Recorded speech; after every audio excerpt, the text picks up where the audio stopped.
Guys today we are talking about the Adam project. वास्तव में आपने एक्स मैन, रेड नोटिस और Deadpool जैसी फिल्में देखी होंगी।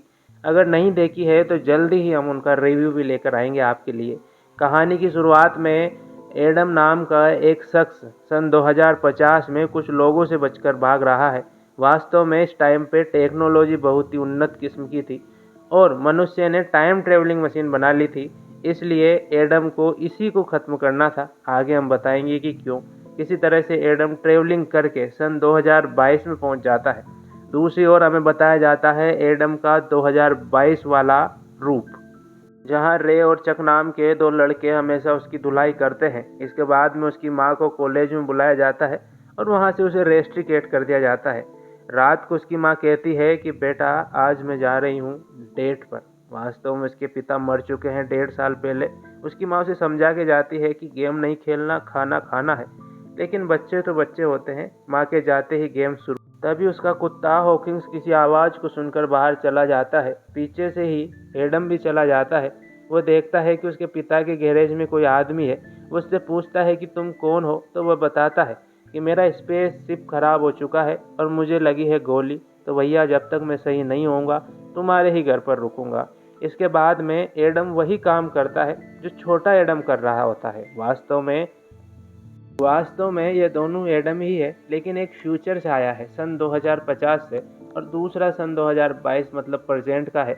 यहाँ पर हम छोटे वाले को एडी कहेंगे ताकि समझ में आ जाए। इसके बाद में एडम एडी से कहता है कि जब तक मेरा स्पेस शटल सही नहीं हो जाता मैं यहीं रुकूंगा।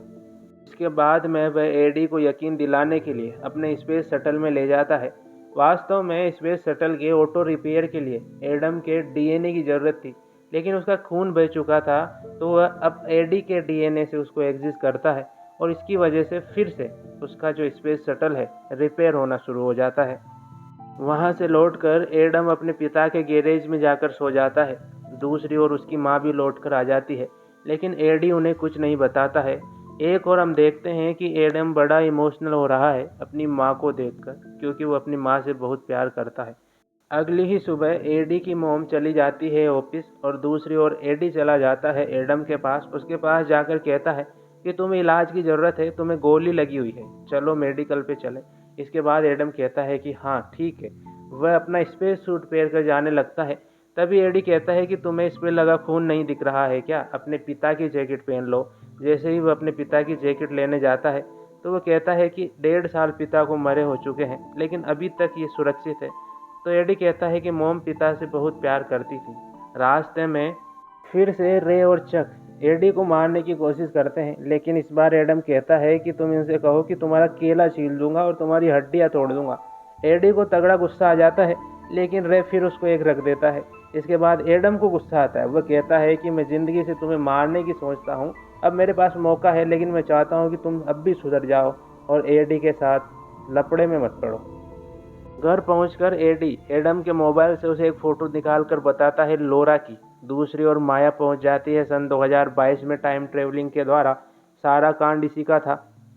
एडम कहता है कि माया ने ही लोरा को टाइम ट्रेवल में कहीं गायब कर दिया है, इसलिए मैं चाहता हूँ कि ये मशीन चालू ही ना हो कभी। इसीलिए मैं सन 2018 में आना चाहता था, लेकिन कोऑर्डिनेट में बदलाव के कारण सन 2022 में पहुँच चुका हूँ।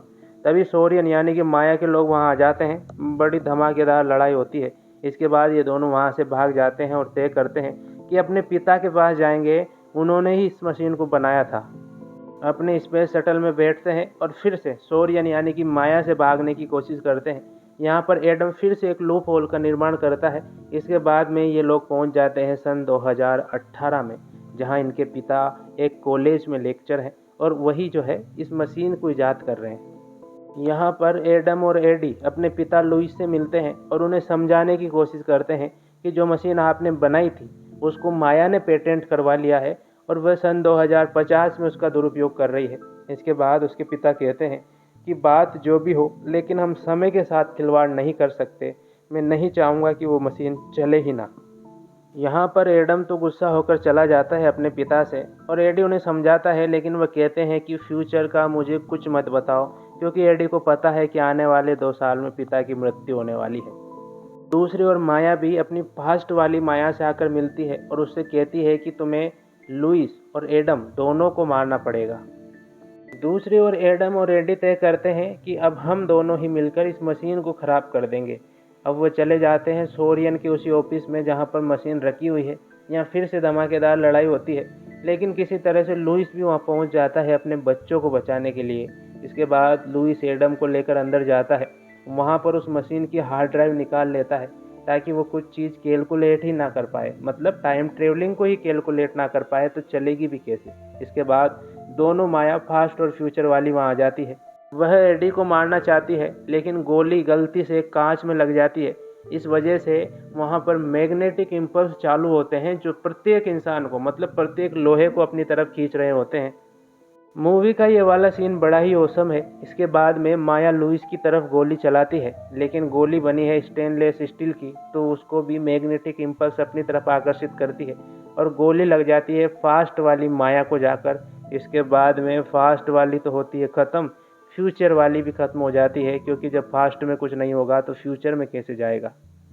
आगे हमें एडम, एडी और लुइस को बताया जाता है। वैसे तो एडम और एडी को टाइम ट्रेवलिंग के हिसाब से आगे चले जाना चाहिए था, लेकिन अपने पिता के साथ वो गेम खेल रहे हैं। जैसे ही उसके पिता गेंद उठाने के लिए झुकते हैं, एडम और एडी अब गायब हो चुके हैं। वास्तव में ये समय सन 2018 का है और फिर से वही सिस्टम चालू हो गया है। अब सन 2022 में उसकी माँ के साथ केवल एडी को बताया जाता है और आगे बताया जाता है कि एडम लोरा के साथ एक कॉलेज में बैठा हुआ है और इनको हो जाता है प्यार। इसके बाद इनकी लाइफ हो जाती है सेट। दोस्तों, कहानी तो हो गई ख़त्म। यदि आपको अच्छी लगी है तो चैनल को सब्सक्राइब ज़रूर कर लें, क्योंकि इसी तरह की कहानियाँ हम लाएंगे।